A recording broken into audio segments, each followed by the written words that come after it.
Hey, welcome to the Drip and Stone podcast, a podcast where two friends raise a glass and have a conversation. I'm Nick. I'm Kyle. That was the most pregnant of pauses. That was a very long pause. Intentional. Yeah, everyone's like, "What happened?" Yeah, that was like an elephant pregnancy. Are they pregnant for like 2 years or something like that? It's a long gestational period. Got 17 trimesters. Correct. Man, it is summer. It is full blast summer, dude. When I get, oh, by the way, like this feels right. It feels familiar. It does feel familiar. We have not recorded in the library in a minute. It's been a hot minute. And I drove very hot. That's what I was gonna say. I drove over here to the library, and first of all, I was excited because like I haven't been in the library in a minute. Yeah. Got here, got out of the car, and immediately was sucker punched in the face. Yeah. By heat and humidity. It is nasty out there today. Like, has been for quite a while, actually. Sure, but I'm wear black t-shirts. Yeah, but I got out of the car and I could feel the sun through my t-shirt. Yeah, you're getting cooked. Oh yeah, and I was only out there 2 minutes. Yeah, you came out to help grab some recording. Assist. Yeah, and I'm already like drenched. Yeah, I mean I always run hot anyway, but this time of year it's like forget about it. I'm just chugging water because I'm always sweaty. Yeah. Yeah, it's gross. Yeah, it is. It really is. And I recently did a trip to the Caribbean. Yep. And got out, walked around a little bit, and it's toasty hot down there too. Right. But there's always like a bit of a maritime kind of breeze. Sure. Got back here and went, ugh. It's like walking through soup. Yeah. So it's nasty. All of you people, all the listeners, all of yins who are planning on visiting Central Florida this summer, maybe you're already here. Right. And you're sitting in your cold hotel room because you're like, this sucks. I think we're here to attest that, yeah, Florida in the summer sucks. Indeed it does. And especially those of you people who are planning on going to the new theme park, which I've heard, what was it called? Epic Universe. Yeah. Which I've heard has very little shade in general. Oh, yeah. Yeah. So y'all have fun now. Yeah. Yeah. Because I'm not doing that. Yeah. Me neither. You know what I am doing, though? What are you going to do?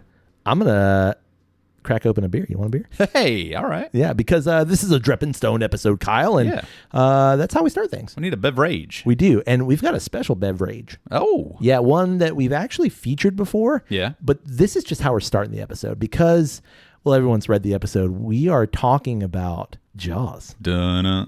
Yeah, that one. That Jaws, not the crappy James Bond villain, not that one. Right. Jaws. And because we're talking about Jaws this week, I think it's befitting that we crack open the famous Narragansett lager. Narragansett. Yeah, out of Narragansett. Out of, well, that's an interesting question.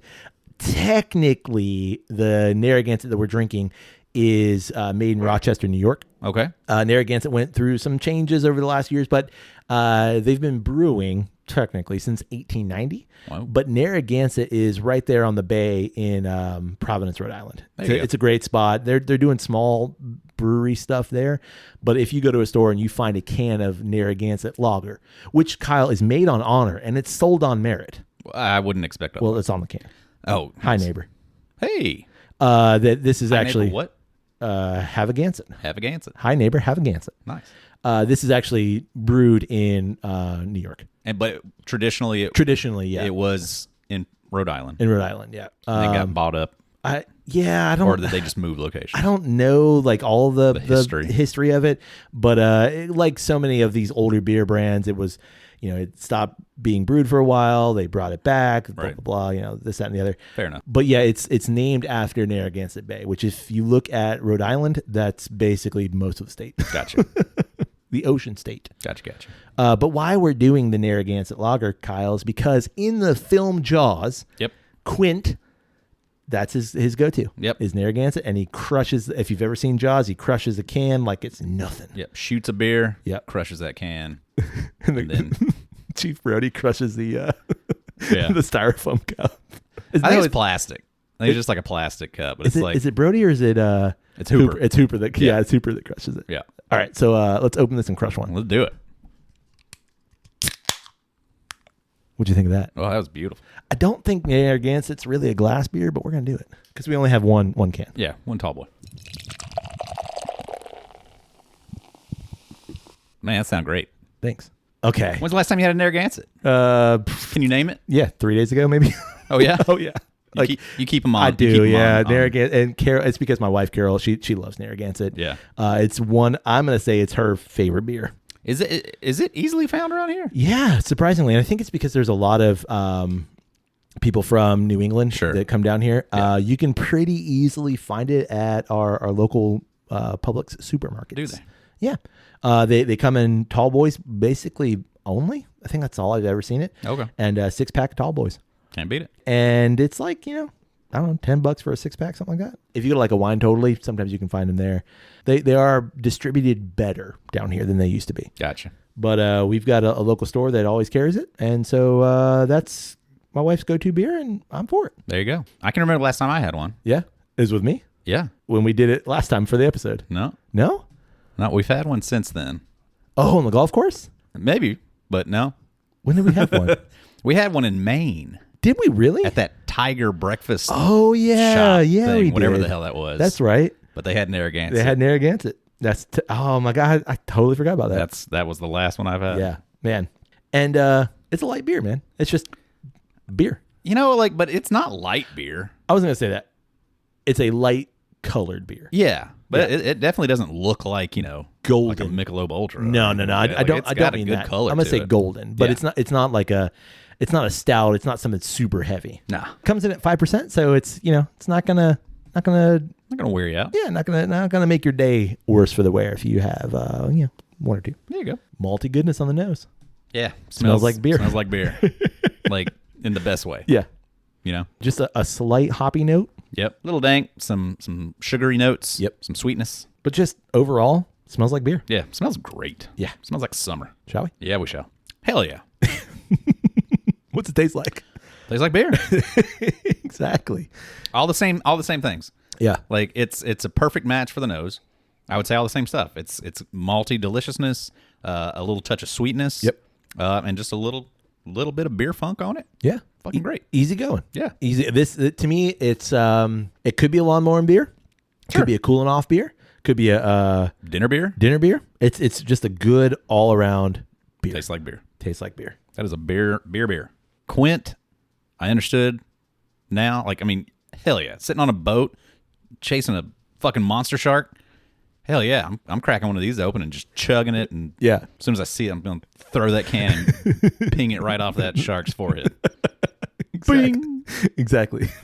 Chew on that, buddy. I'm gonna be in that like badass captain's chair, in the back, or that fisherman's chair. Nah, I'm right up there on that plank off the front bow. Oh yeah, just ding.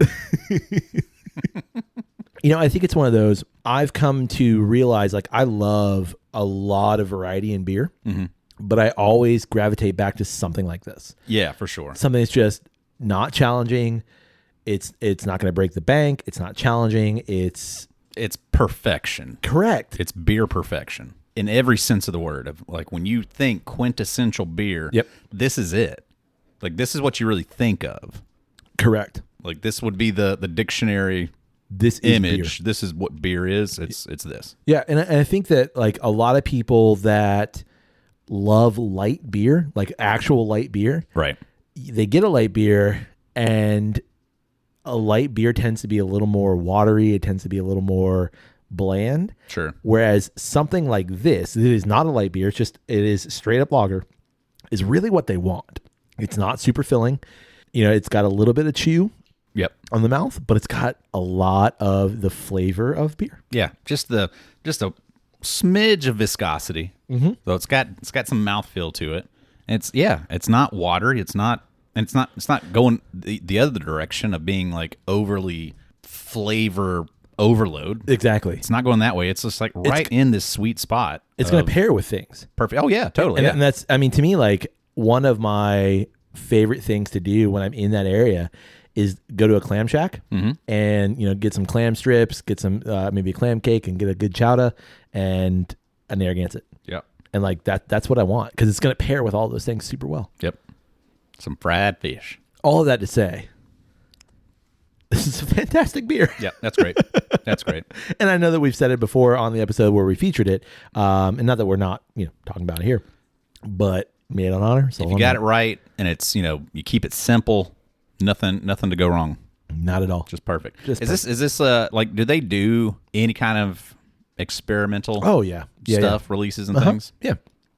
They've done, and I think we've maybe even featured the Dell's Summer Shandy, which lemonade and water. That's Narragansett. But they also do some aged beers. They've done that. They've also, in Rhode Island, coffee milk is a big thing in Rhode Island specifically. Right. Yeah. And the side story. Yeah. Like in my spiel at work, now your buffet, like soft drinks are included, sodas, coffee, milk, tea. Yeah. And like every so often I'll get somebody say, y'all got coffee milk? Yeah. I'm like, no. Like coffee or milk. Comma milk. Yeah. And like y'all from Rhode Island. Yeah. Or like maybe southwestern Massachusetts. Right. Like, no. We don't have coffee. Coffee, milk, tea. Right. All that's included. Yeah. So one of the big coffee milk, and maybe even the only coffee milk syrup brands, is Autocrat. And it's a super iconic logo. It's a red and yellow label with a bird and like the somebody flicking the bird at you. It's like a brown bottle. That is one. I think there's like two competing coffee milk syrups. That's one of them, and they do a stout with Autocrat. Yeah, and I've not had that one, but it's cool. They also do like an IPA, their fresh catch. So they do a bunch of other things. It's not just Narragansett lager. In fact, weirdly, the last time we went to the Narragansett brewery, they actually don't have the lager. What? Yeah, they don't have the lager. That's wild. I don't know if it's a thing. Like, I don't know. And so we're actually visiting that area tomorrow as of recording. But when this comes out, we're already back. Right. And I looked, and it's not on tap at the Narragansett brewery. Wow. Yeah, I don't know why. Bizarre. Because you're coming here to have something different. Correct. And you can go walk across the street to the gas station and get the regular Narragansett. Yeah. Sure. Yeah, and that might be it. Or maybe there's something like distribution rights kind of thing. I don't know how any of that. Something crazy. Yeah. But this kicks off our discussion on the film Jaws. Yeah, we decided to do that. One, because it's big anniversary year. Yeah, this is the 50th anniversary of the release of Jaws, 1975. Kind of crazy. The original summer blockbuster. Yeah, like legitimately the first, to my understanding, the first summer blockbuster. So, preface, I had never seen Jaws. Which is mind-blowing to me. Yeah, it was... Steven Spielberg, apparently his early work is a bit of a miss for me, because for the longest time I'd never seen E.T. Oh, you've actually seen E.T. since? I've seen E.T. I probably saw E.T. now probably like 10 years ago. Oh, okay. When kids were little, we watched it. I thought you'd still never seen E.T. No, I finally did watch E.T. Okay. I was telling somebody the other day that Kyle's never seen E.T. and they're like... I mean, for the longest time, that was it. Okay. But Jaws has been the other one. Yeah. And so for this conversation, you said... do me a favor and watch Jaws. Yeah. So we can talk about Jaws. And I did. Watched it last night for the first time. But the crazy thing is that at this point in time, it's got so much notoriety and it's got so many... it's such a part of pop culture. Mm-hmm. It's referenced in so many other things that like I kind of felt like I had seen it. And yeah, I can see that. Absolutely, I can see that. Like I already knew like we're gonna need a bigger boat. Like you know quotes from it. Sure. It's one of those movies. It's so iconic that it does just kind of feel like you've already seen it. For sure. Even though you haven't. And then so watching it was kind of this like familiarity. Yeah, weirdly like I know what's gonna happen kind of a thing, even though I've technically never watched the movie. Like it was one of those ones that like when we were growing up, it was on TV. Exactly. Every weekend or something like that, especially during the summer and stuff like that. But I feel it was like interesting. I feel like if you've never seen Star Wars is exactly the same. The original Star Wars. If you saw what's now labeled A New Hope and you watched it now, there's so many beats that are such a part of American pop culture and world pop culture that, okay, I may not know how all these things connect together, but I know who these characters are. I know what this scenario is, what the situation is, kind of thing. Yeah. I know Obi-Wan Kenobi's going to need the help. Correct. I know stormtroopers are going to miss. Yeah. Yeah. I know the guy in, the black helmet's going to be mean. Yeah. So prior to this film, the way movies were released were in like batches. So cities would, or I guess the movie theaters would, would release film week number whatever over here, and then like 2 weeks later might release over here, and so it was like a rolling kind of thing. And that wasn't true for all films, but that was kind of like the general idea. Right. But to my understanding, this was the first movie summer blockbuster release across the board. Right. And June 20th, 1975. Yeah. And that was as we just said, like the start of every summer we've got to release this kind of like big tentpole movie to the point of like within the last, 2 decades. Yeah. Well, yeah, sure. In the last 50 years, there's like now what's competing for that summer blockbuster movie. Like what is the movie of the summer? Yeah. Yeah. The year that it was released, it became the highest grossing film ever. Yep.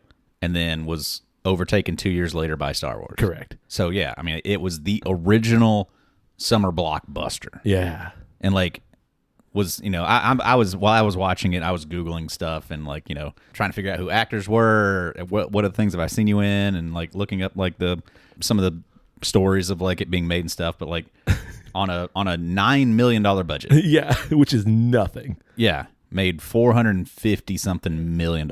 Insane. And to be fair, what a beast. Spielberg was what, like 27, 28, like late 20s. Yeah. He was still young. I think the movie he did Duel before that, and I think that was, I could be botching this a little bit, but I think that was basically it. Right. He was basically still a student filmmaker. Yeah. And they're like, yeah, go make this movie. And I know that it was plagued by a slew of issues. Right. Primarily the shark. Yep. It was a mechanical shark. It did not work well. They freaking shot most of the movie in Martha's Vineyard. Yep. And like you're shooting in actual salt water and you're shooting in actual, beach conditions. Yeah. And so like that was something I read. It was like this was the first movie shot on open water. Right. Like out in the ocean. And still weirdly like one of the few that has done it almost completely. Right. Because like just of how unpredictable everything is and like Right. what a nightmare it is to do that kind of thing. Yeah. To not at some point utilize a sound studio. Right. Sound stage. Yeah. Yeah. And I think, I know that the majority of it was shot in Martha's Vineyard. Like having gone to Martha's Vineyard, that iconic scene of the shark going into the, what they call pond or like the lagoon area under that bridge. Like I've biked across that bridge before. Right. And like you're there and you're like, oh, like you shot a movie here? Interesting. Right. And not just a movie, but you shot this movie? Right. Wow. Okay. Right. Yeah. Interesting. Right. So overall, what'd you think? It's got all your, like, I think what's really interesting about it is that it's very dated. Yes. It's very much the 70s. Correct. And so how movies have changed, and now like seeing that movie for the first time that is this iconic movie, and seeing, how so much of it is void of like what movies are today. Yeah. Is refreshing. It's fun to watch those kind of old movies. You mean like zero CGI? No CGI. Yeah. Obviously like just really no, like, like the most technological thing in the movie is Hooper's boat with its technology. Right. And it's just very simple, radar shit. But like physically how the movie was made. Like, like there's like scenes, like there's a couple of different shots of like where we're looking at something in the distance, and then there's also somebody really close to the camera. Yes. But they're both in perfect focus, except for like you can see this real hazy line in between them where there's clearly something going on with lenses and stuff like that. So like there's a physicality to the production. Like obviously like, at this point in time, I'm sure it was completely different at the time, but to watch it now, like the mechanism that is the shark is very noticeable, and things like that, and puppetry and things like that are much more noticeable, but it's kind of enjoyable in that way. Oh yeah. To like see it feel kind of like an actual physical thing. And I think you're right. Like that's what, even as a kid, watching it as a kid, it's a scary movie. And I think it's still as an adult, I think it's still a scary movie. I don't know if I'd call it a horror movie. It's the practical element of the whole thing. And it's to me, it's also like the film grain. And like, because it's shot in the 70s, it's shot on film. There's, some of the editing choices, the acting choices, like the scene where Mayor Vaughn and Brody and Hooper are all around the shark sign. Mm-hmm. And like Hooper and Brody are having a conversation, and then Hooper and Vaughn are having a conversation, then Vaughn and Brody are having a conversation. It's like that whole, like how they shot all of that is just like, it is still done today, sure. Right. But it's so just perfect. Yeah. And it's like, it feels lived in, because in some ways, because of where you shot the majority of this movie, it is lived in. You're right. And it just feels genuine. Right. It almost feels like more like closer to like a stage production. Almost, like you're actually watching a performance, not so much like that we're in this narrative. Yeah. Kind of a thing. But yeah, like I think, that there were absolutely like Lorelai watched it with me. Yeah. And so, the scene where Hooper goes down to investigate. Oh man. When that head floated out, she jumped. Yeah. That was like in our living room, like she jumped. Gardner's boat, man. She's like, whoop, that got me. Poor Gardner. She's like, that totally got me. Didn't see that coming. Yeah. Well, first of all, like, come on, like Hooper, you're gonna go in. That there's something out here eating things, and you're gonna go in a what? Yeah, there's a couple of like things like that were like, I think nowadays you wouldn't do it in that way. Yeah, because you are gonna have people nitpick. But I do have an argument for that. And that's some of my analysis of the movie. It's this like machismo kind of thing. And I want to talk about the 3 variations eventually. Okay. I agree with you completely, but I have an analysis of that. Okay. But a lot of things that like, that you wouldn't see in movies today. Correct. And not just like that kind of a thing, but like certainly like elements of like, that's just not reality today. Right. Might have been back in the 70s, but like there's just some things like that. But like also too, just like, I don't think you show a kid getting straight up mutilated by a shark in a movie today. I don't think that happens today. No. I think that was something that you could get away with back then. Today, I think, they would cut away from it or something. Yeah, I just don't know that they would allow you to show it in that way. Yeah. Of like, that kid's on that raft and all of a sudden just, and then huge red explosion. Yeah. Yeah, like I just don't think you could shoot it like that. I think the sensory stuff would jump on you too much. Yeah, you can't show that. That movie's rated PG. Nuts. Yeah. Well, I mean, first of all, it came out before PG-13 rating. Right. I think originally, but I think that shot alone gives you an R today. Yeah. Well, I think originally like, that's what it was supposed to be, was an R, and then like I don't know if they changed some things, because obviously the first. Well, you get a full-on boob in this movie. Like that's wild that you get a PG. Yeah, it's PG, man. 70s. Telling you, smoke a cigarette and just chuck it right into the ocean. You don't care. Different time. Fucking chucking all kind of shit in the ocean in this movie. I know. Okay, so did you like it? You're not gonna hurt me. You're looking at me like I enjoyed watching the movie. Okay. To me, I don't ever need to watch it again. Okay. Like, because I have no nostalgia baked into it. Sure. So it doesn't give me any kind of thing like that. It's very straightforward. I feel like, not that everything's like telegraphed, but there's no real surprising turns in anything. Yeah. And I feel like all the characters are very one-dimensional. Sure. Predictable in some ways. Yeah. Yeah. Like, I see how, like, it's certainly like a very intense, and again, for the time period, I totally get it. Yeah. I get why it is the movie that it is and has the reputation that it has. But, just watching it fresh today. Yeah. Yeah, it was I felt like it was just kind of like, okay, like I get it, but it just doesn't hold up to me the same way that like Jurassic Park does. Yeah, I can see it. Just in terms of like I can story. See that. Sure. Like it's just kind of, you know where it's going. Yep. And there's just no real surprises to any of it. And the mayor's a jerk. Yeah. He's a jerk the whole time until he pays the price for it, kind of a thing. Like everything was just kind of surface level. Sure. Yeah, and I think that's a product, like you said, of the time period and of the we're trying to make a movie. Yeah. And like on $9 million. Right. And we want incredible. Yeah, exactly. And there's nothing like, there's nothing in it that's, we're trying to be groundbreaking. Right. It's, we're telling a story. Yeah. And so I think in some ways, it's also where you look at Spielberg's, where his career goes, and you see that in Jurassic Park of like everything that he did over the preceding years culminates in some ways in Jurassic Park of like, I'm telling a story. There's all this societal criticism going on. There's also all of this, the confluence of now what CGI is in the early 90s and practical effects and acting and all these kind of things. Right. So like, to me, what's cool is you see the genesis of that in his career. Right. I love this movie. I think for me, like, this is your favorite movie. Yeah, I mean, there's like 30 movies in. Yeah, I would say it is. If you had to say your favorite movie, it's gonna be Jaws. Yeah, but it's probably Jaws. It's probably Jaws or Interstellar, but probably Jaws. No, it truly, yeah, it's probably Jaws. And I think you mentioned nostalgia. I think there's a lot of nostalgia for me in this movie. Yeah, I've seen it dozens of times. Right, and I usually watch it once a year in the summer.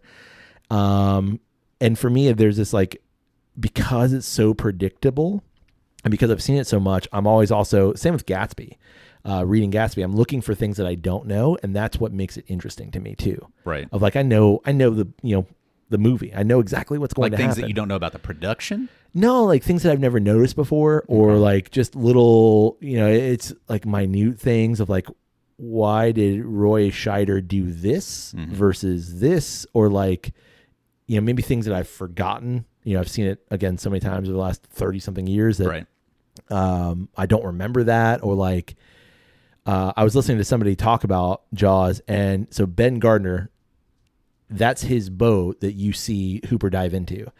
But like they reference Ben Gardner's boat, but you never see Ben Gardner. And they were talking about like, well, who's this Ben Gardner character? You actually see him several times. Yeah, I was wondering scenes before that, like in the everybody's getting their shit together. Yeah. Like, and that's like one of the things of why was that choice made, or like I know when all the fishermen are getting together, there's like dudes going out in like canoes. Yeah, and you're like, what are you doing? Yeah, like that doesn't make sense. Like y'all should have done something different with that. Yeah, it's just kind of like those kinds of things. And like now knowing like the screenplay was just a hot mess. Yeah. So Peter Benchley wrote the novel. Right. And this is, I think, like, not that other films hadn't been adapted from novels before, because they have, but Jaws came out in 74, the book, and then the film came out in 75. Oh yeah. It was like an 18-month difference between like when the book came out and when the film came out. Like it was very fast, or maybe like the book was like late 73, something like that. It was super fast. Crazy. So Peter Benchley helped work on the film, but then also a couple other people helped work on the film too. Spielberg obviously worked on the film, the screenplay, and like it was a hot mess. There were so many things that they would like the day of just scrap that whole scene and like rewrite the whole scene, or they would like have the scene in mind, and Spielberg is like, okay, so here's what we need to accomplish.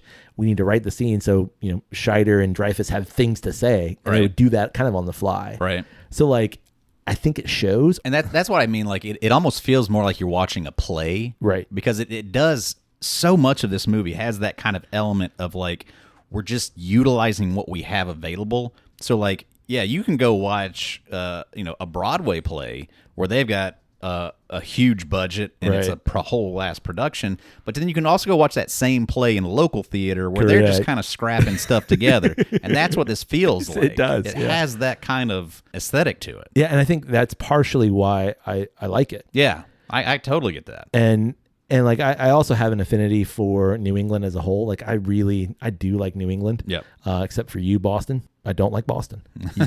You can fight me, and that's okay. I will take on the whole city of Boston. Yeah.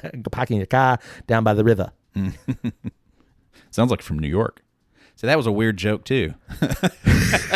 The way he said it, I thought he was doing a Boston accent. She's like, "Sound like you're from New York." Huh?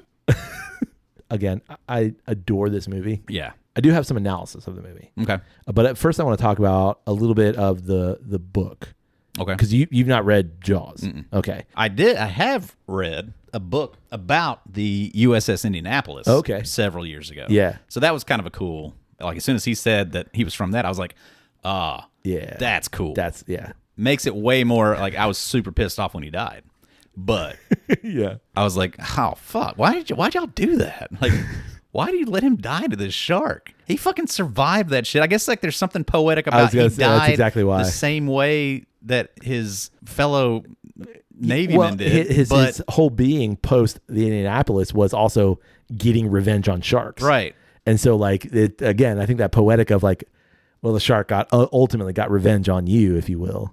Yeah, I guess. Yeah. Like, I mean, I guess you see his workshop and it's all the shark, all the jaws. Yeah. But yeah, I was just kind of like, oh, fuck that. Like, why'd y'all kill him? Okay, again, I have some analysis that I want to get to. But Peter Benchley wrote the book. Okay. And the book is 9 times out of 10, I will always say the book is better than the movie. Yeah. Except in this case.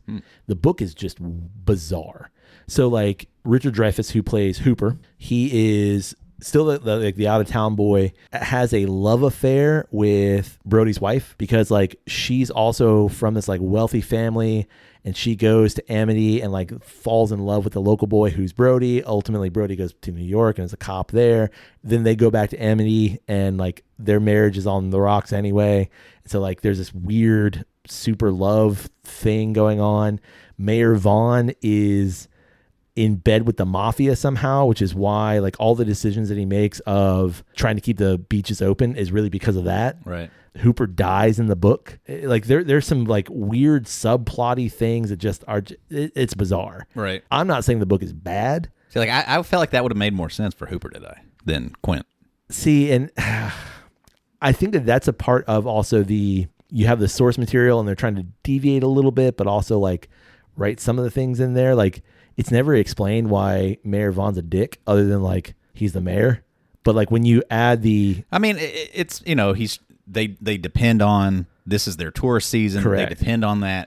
If we remove that, then we're all going to have a real shitty year. Yeah. And it's like, yeah, but. Well, so in the book, it goes further into it of like Amity in the book is not its own island. Amity is on Long Island, like it's a city, town on Long Island. Like it takes place in New York. Yeah.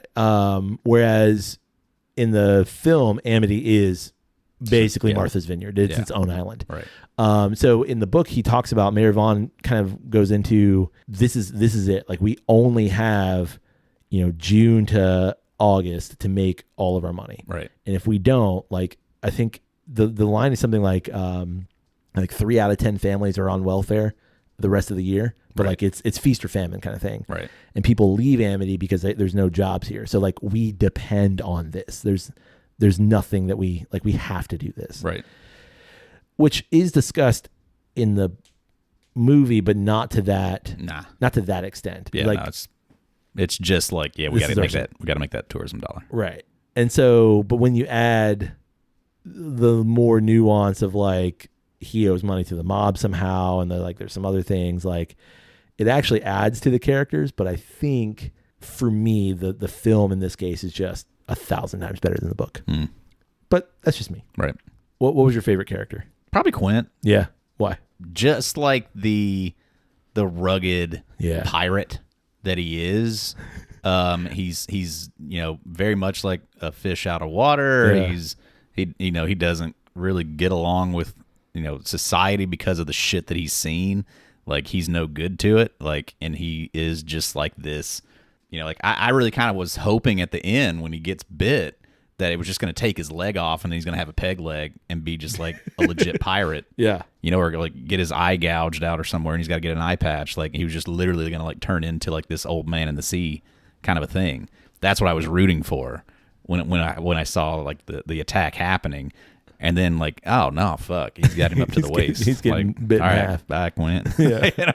And like that's like another thing of like, you would do that, not that scene differently, but at the end of it all, it's such a happy we did it kind of a thing where you wouldn't have that ending today. No. That ending would be so much more just like devastation and actual like I just went through this kind of a thing instead of the mental toll. Yeah, instead of like Hooper coming up out of the water finally, like, where the fuck you been, man? We could have used you up here. But like, whatever. He finally comes back up and they're just like smiling at each other and like, man, we did it. Yeah. We got it. Okay. So that's a perfect segue into some of my analysis here. Okay. And this analysis is obviously 50 years removed from like the heart of the movie. For me, it's a buddy film. Right. To be fair, I love the three characters as a whole, but there's something about Hooper. Mm-hmm. He's a funny character. He's a little bit incisive. He's not dopey like Brody can be a little dopey. Mm-hmm. But my analysis is it's the three kind of versions of masculine identity. Mm-hmm. And like, so you just said Quint, there's this like rugged masculine nature. Like, I've seen some shit. Nothing really scares me. Right.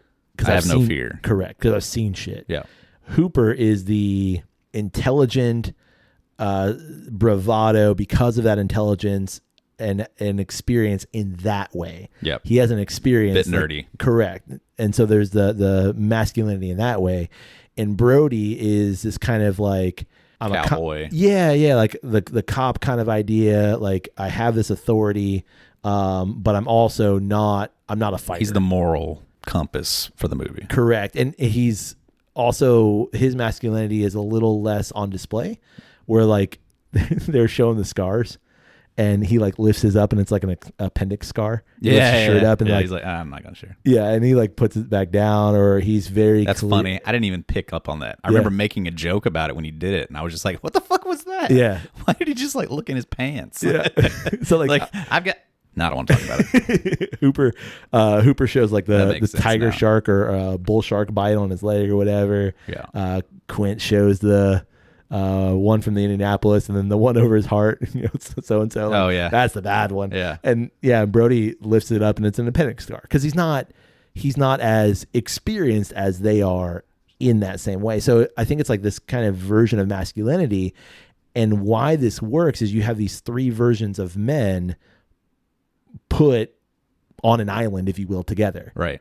And so like now they're navigating this thing, the shark, but they're also in some ways navigating the three versions of men. Yeah. And it's like, in that moment, I guess it is kind of like a search for like who really is in charge here. Right. Who's really the captain, who's really the leader of the group, and it's kind of like, all right, which one of us is the alpha? Yeah, absolutely. Within absolutely. that. Yeah. And that is interesting. Like I would say that like the movie as a whole feels too long. Ooh, okay. Like I think there's scenes that are like that. Well, while certainly you need changes in pacing and things like that, but like I felt like once they get to the boat and once they're on the boat, that feels like the halfway point of the movie. Yes. And I feel like that should feel like the last third of the movie. I can agree to that. It's like I think you need the buildup of like all the deaths and the killings and like those things create anxiety. Yeah. But then once they got to the boat, it just, I guess there was like the first attempt at getting him and that didn't work. And then you have like a couple of scenes where it is like we're figuring out how to work as a team kind of a thing. Yeah. And I don't know. It was kind of pacing issues there for me for that last half. Yeah, I can see that. Where I think you could have chopped it down. Like I think of when they decide to go, there's the dinner scene, where Hooper brings the wine. Yeah. Yeah. That whole scene felt long and unnecessary. Yeah. So I think that is taken from the book in which like there's this confrontation. Mm-hmm. I could be mincing it a little bit. Whereas Brody is aware that there's a thing going on between Hooper and his wife. And so, but they morphed that, but they kept the scene. Right. And so like it feels weird. Yeah. Like you could have like, from the, we got the shark, it's done, let's celebrate. Yeah. To later that night realizing that like Hooper goes and does the autopsy on the shark anyway and realizes, nah, that ain't our shark. Yeah. Like that could have been 30 seconds. Yeah. And just moved that right along pacing wise. Yep. To do this like weird scene at the house and then it felt really out of character that Sheriff Brody? he agrees to go, but he's like still taking the wine with him. And it's like, you have been the moral compass. Yeah. Like, you're the one that's like, well, why are you just like sloshing drinks around right now? Like, it just didn't seem, it felt like a very different character through that, and then going out onto the boat to go discover the wreckage, and he's still just like drinking the whole time, and it's just like, bro. Like, yeah. Well, I think like for him, it's that like, I hate the water. I'm like, but you moved to an island, and they make reference to that multiple times. Like, he doesn't go in the water. Right. It's only an island when you're looking at it from the water. From the water, yeah. Yeah. So, you know, it kind of, those scenes do add nuance, but I agree with you. Like, I love that right before Hooper gets there, Brody's son imitates everything he's doing. Right. And I like that because it adds nuance to who Brody is. And like, ultimately he's a family man. Right. But I don't need it. Like, I already saw how you reacted to your son almost dying, and like the shock of that. I see like you have this moral compass. I don't need more of that dad element. So you could actually absolutely cut some of that down for sure. Right. And I mean, I love it for what it is, but if it were, I think it's like just over 2 hours. Right. Yeah. If it were an hour and a half, then there are some beats that you could cut out. I don't know if it'd make it better, but I think the pacing would be better. I think the movie would, like that one, it felt like a director's cut kind of a thing. It felt like there was just a lot of additional conversations and moments and things that we kind of sat with a little too long. Yeah. That could have been just kind of cleaned up a little bit. But again, knowing that this was just something they slapped together, essentially, it's like, nah, I get it. But, you know, and because editing happens on the back end of everything anyway, they would have already been like crunched for time anyway. And, you know, we could have used another month to edit this down a little bit more. But shit, we got to get this thing in theaters. So it kind of makes sense that way too. It's so crazy. Yeah. And speaking of things, you know, being maybe a little bit too long, at the risk of maybe this episode going a bit too long, how about we have another beer? We can risk it. I've got one that also would relate back to our time in Maine. Okay. It's from Allagash. Yeah. I've got an idea. Okay. Let's do this beer. Yep. And then I say, because you just watched Jaws. Yep. And I've seen it twice. a little bit of experience. I think we put our Jaws knowledge to the test and we quiz each other. Okay. What's our beer? It is the Allagash. This is the Surfbird. Surfbird. That's my nickname in college. No shit. Yeah, right. This is the Pilsner with New Zealand hops. Ooh. Yeah. It's, you know, from Maine with love. We love some Allagash. Yeah. Absolutely. Would you pick this up down here? You went up to Allagash. I went up to yeah, no, I got this down here at a my wife got it at Joe Foods. There it is. Okay, yeah, I know Joe Foods. Whole Joe's. What is Trader? Whole Traders. Whole Traders. Trader holes. She got it at Whole Traders? Yeah, gross. Wait a second. What was she doing there? This here comes in 5.4. Oh, okay. ABV. Yeah. But it's a Pilsner, so it should theoretically be in the same kind of wheelhouse, like a light I would assume so. Beer? Easy drinking Pilsner pops with New Zealand's famous tropical and citrusy hops. When you think of New Zealand, you think of tropical? I mean, I've only been there. You know, tiny island. Sure. 2 tiny islands. Well, I guess actually more.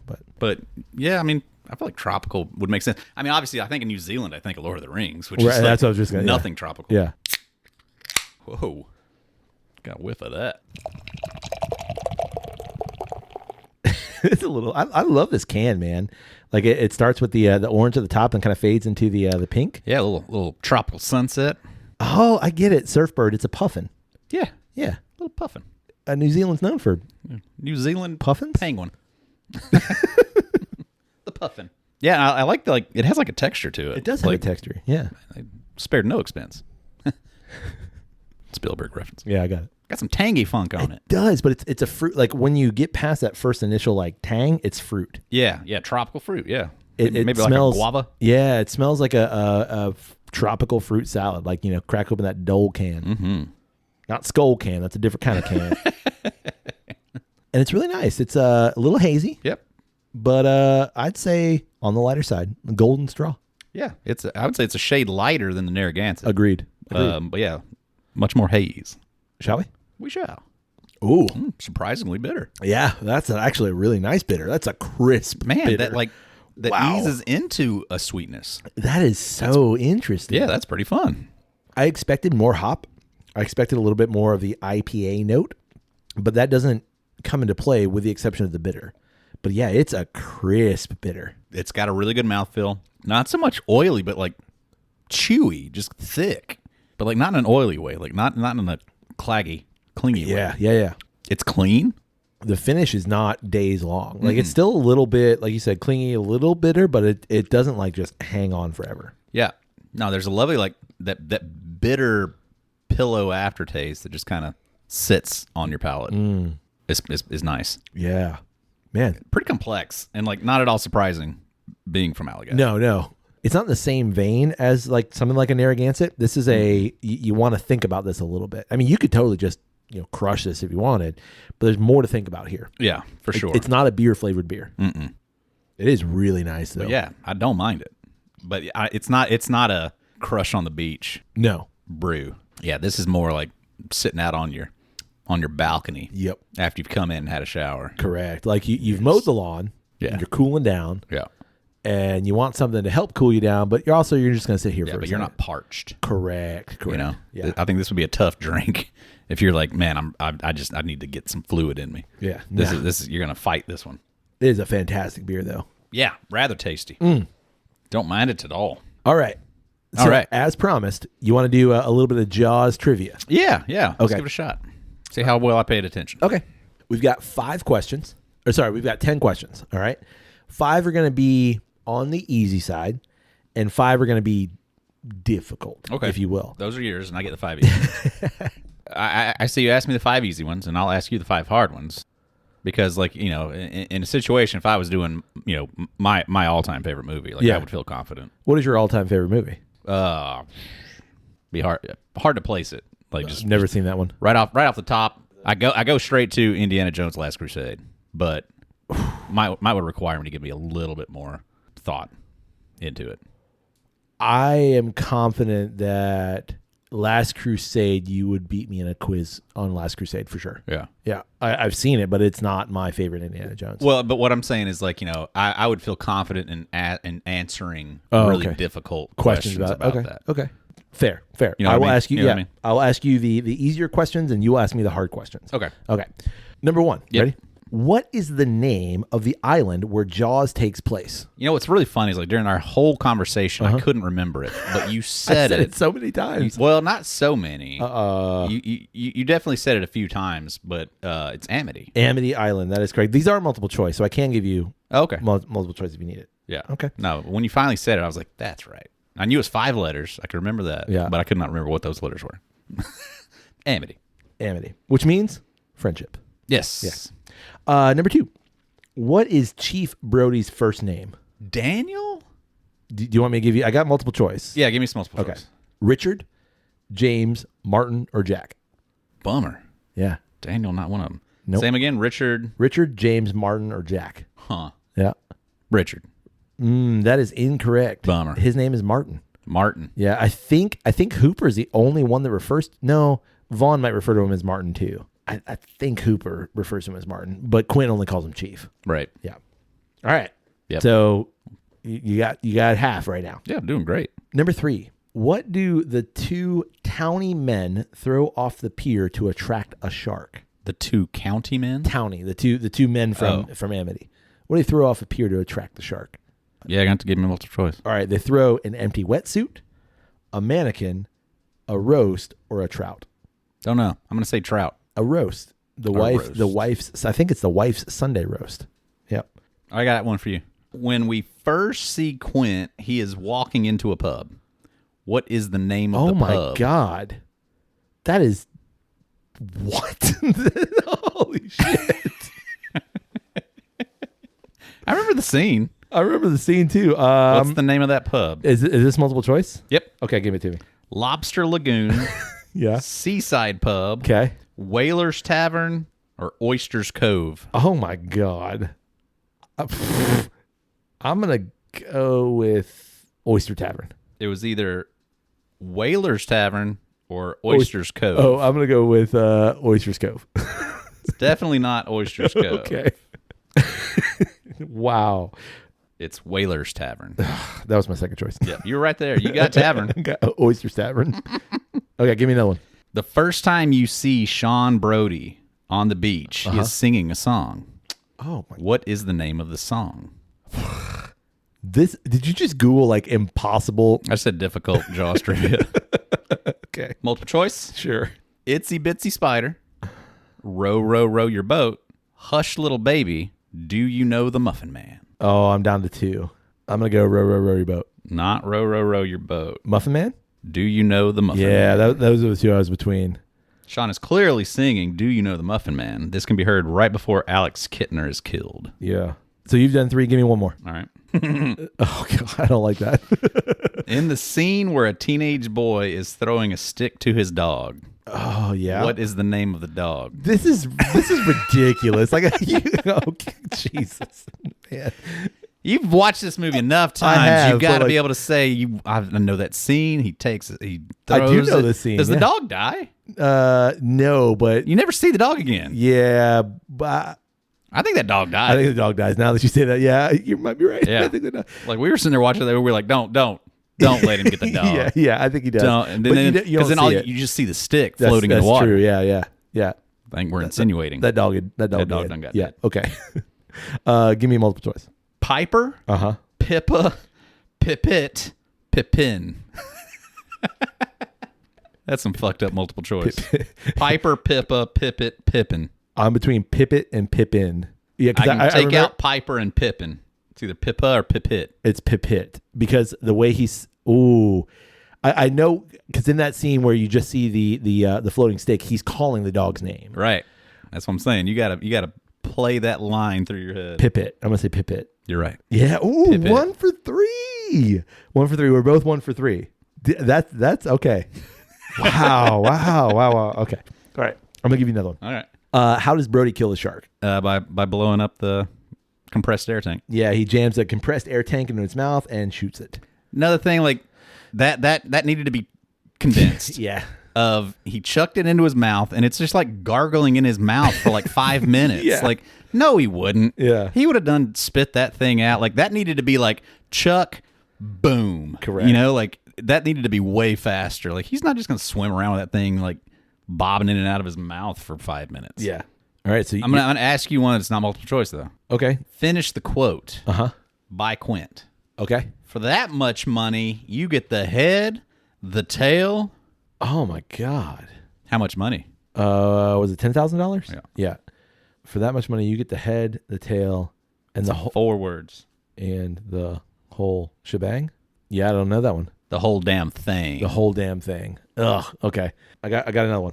What is the name of Quint's boat? The orca. The Orca. Yeah. All right. And I noticed too, like I could be completely wrong about this, but I remember thinking it at the beginning of their voyage. Yeah. It's very clear white lettering on the back of the boat. Interesting. Orca. Yeah. And then by the end of it, it's like you can barely read it anymore. Huh. I don't know if that was intentional or maybe I'm remembering that wrong. Yeah, I don't know. Like, I don't know feel that. like I remember reading the orca like so clearly. Yeah.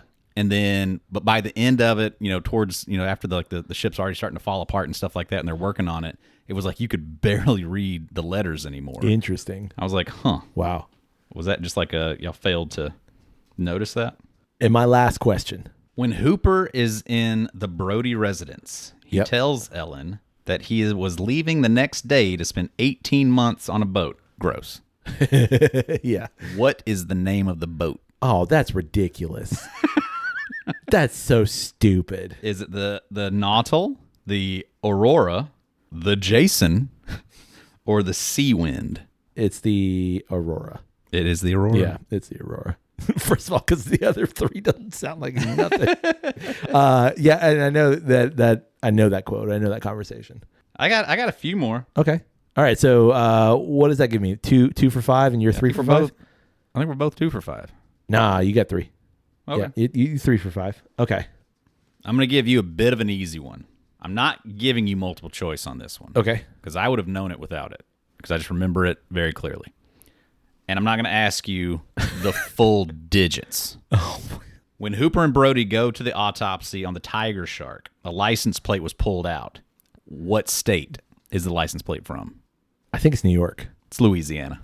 Louisiana? Yep. Louisiana. Wow, okay. Yep. Interesting. What famous line was ad-libbed by Roy Scheider? Gonna need a bigger boat?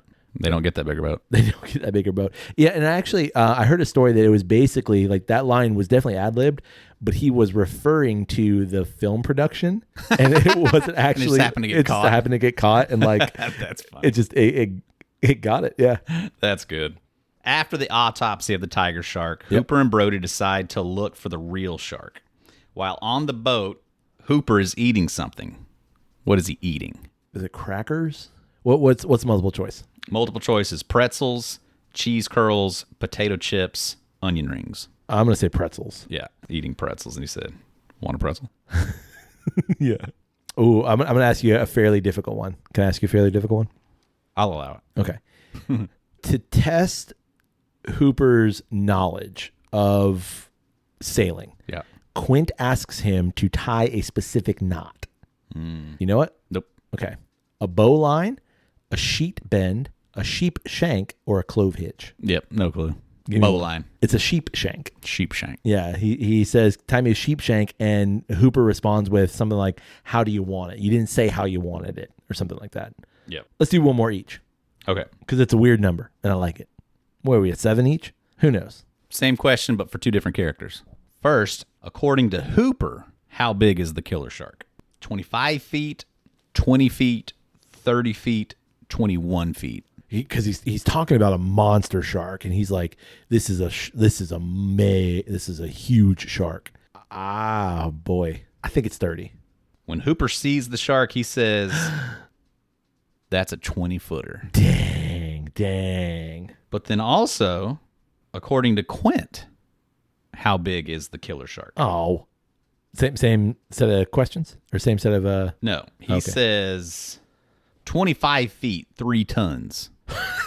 30 feet, 6 tons. 20 feet, 1 ton. 27 feet, 5 tons. This is ridiculous. I'm gonna go 30 again. 36 tons. He said 25 feet, Okay. 3 tons of him. What song does Quint always sing? Farewell and adieu, you Spanish ladies. Farewell and adieu, you maidens of Spain. Or ladies of Spain? Is it Ladies of Spain? Ladies of Spain. Underneath the arches? Nah. I surrender, dear? Nah. Hello, my lover, goodbye. Ladies of Spain. What is the nickname during the film's production of the shark? Do you know this? Oh, the shark was given a I nickname. feel like I've heard this. Yeah. Multiple choice? Multiple choice, sure. A, Chomper. B, Meg. C, Bruce. D, Big Red. I'm going to guess Bruce. Okay. Just because of Finding Nemo. And that's also why Bruce's name in Finding Nemo. Yeah, that would be my guess. Yeah. So I think the story goes that like they nicknamed him after Spielberg's lawyer, because like there was a lot of legal crap going on. The shark was an issue. The legalese was an issue. Right. So I think that's what it was. Yep. Yeah. So I don't know how many questions we just asked, because we went back and forth for a long time. I think we passed. We edited some things out. I feel like those were some very difficult questions you gave me. Yeah. That's what I was love I remember there was this old like game show. Yeah. Not old, but like it was like a game show when we were younger. Yeah. And it was just like a bunch of pop culture questions, and if you won the game, you got the opportunity to go to like this like final thing. And in that final thing, they asked you a singular question about one thing that you knew the most about. Right. And it was like either like, it was like a movie or something that was like, that's my area of expertise is this. And you Sure. asked me one question about that. And I always remember like thinking like, what would be that thing for me? Yeah. Of what do I know the most about this one thing? I mean, there's that you could ask me anything about it and I would know it. like those questions to me though are just like they're so nuanced, and it's like, how many steps does C-3PO take in the first scene that you see him? I don't think any of them were that obscure. Okay, maybe not that obscure, but like you see what I'm saying? How like, many hairs are on so-and-so's eyebrow, Right. left eyebrow? No, it's not. I don't think any of them were that bad. I think it's No, just no. like I've watched this. Okay. Because I think there are people out there that Sure. are like, Oh yeah. I've watched it that many. Like clearly, like they I know. they wouldn't yeah. found the stuff. So again, what for you is that film? Movies that I've watched the most time, that I would Yeah. feel the most confident about, is ironically enough, just because we watch them as a family. White Christmas. White Christmas, Singing in the Rain, or a half dozen Disney movies. Fair. Well, on that note, do you got anything else? Nope. All out of beer. All out of beer. Narragansett is Narragansett. Gone. Never gone. Yeah. It's I'm out. empty. Yeah, it's done. It's empty. I haven't seen Jaws yet this year, so I'm going to go watch it. Okay. I know you watched it last night. You can go watch in the living room. I still got probably 7 hours on my rental. Okay. Well, let's go watch it again together. I bet you there's things that we'll find out together. Oh, yeah, totally. Okay. We'd love to know, have you seen Jaws? Surely. It's not just me. There's somebody else out there That has not? hadn't seen it before. Yeah. And we'd love to know, what do you think about the Narragansett, the famous Narragansett lager? Yeah. Classic. If you've never had it, absolutely go grab one. Yeah, for sure. You won't be disappointed. Or, The Allagash Surfbird. yeah, that's a fantastic Pilsner. Yep. Good stuff. Kind of surprising. I wouldn't have guessed Pilsner. No. No. I would say like a just an ale, like a hoppy ale or something. Yeah. Yeah. Not like a IPA, but like a pale ale. Yeah. You know? Yep. We'd also love to know, how are you celebrating the 50th anniversary of the release of Jaws? Yeah. Have you seen Jaws 2? I have. Seen Jaws 3? I have. Jaws 3, and it's also like Jaws 3 and Jaws 3D. Yeah. And Jaws 8? no, Jaws the Revenge. That's the one in Back to the Future 2, Is Jaws 8? I think. Might be mine. Jaws the Revenge, I think, is the fourth one. I like shark movies. I like The Meg. I like The Meg, The Trench, or whatever it's called. Yeah. Sharks make a really good monster villain. They do, and there's that's something- sad. Well, it's just there's something, because they do have those black eyes. Sure. There is something not necessarily... Feeling. There's no feeling. Yeah. Yeah. Yeah. It's like, you don't have like puppy dog eyes. Like I can't see anything where it's like, Life. oh, right. I feel it's just kind of fear. Yeah, so Like snakes. Peter Benchley, after the film came out, he basically spent the rest of his life educating people on how sharks are good. Oh yeah, and there's like a lot of stuff in that movie where it's like, that's not legit. Like what come on, man. Yeah. Like, y'all are being a little too hard on sharks. Yeah. Well, and I think it did I guess it ignited a whole hatred for sharks too. Yeah. I'm glad that we're past it or moving past it. Right. Well, you can get in touch with us through email. It's drepandstone@gmail.com. You can also get in touch with us through social media. It's always one word, Drep and Stone, DREP and Stone. Come find us, like a thing, share a thing, comment on a thing, and we'll get right back to your things. Absolutely. And we love it if you support the podcast. You can rate Drep and Stone wherever it is you find great podcasts like this one. You can support us on Patreon. That's patreon.com/Drep and Stone. Helps keep everything moving smoothly. And finally, you can tell someone about Drep and Stone. You sure can. You're at the beach enjoying a famous Narragansett lager, Yeah. or whatever beach drink you like. Yeah. You look over at your buddy sitting at the towel next to you, like, hey, did that kid just get eaten by a freaking shark? Was that an explosion of blood in the water? Have you Wow. heard about Drep and Stone? Yeah.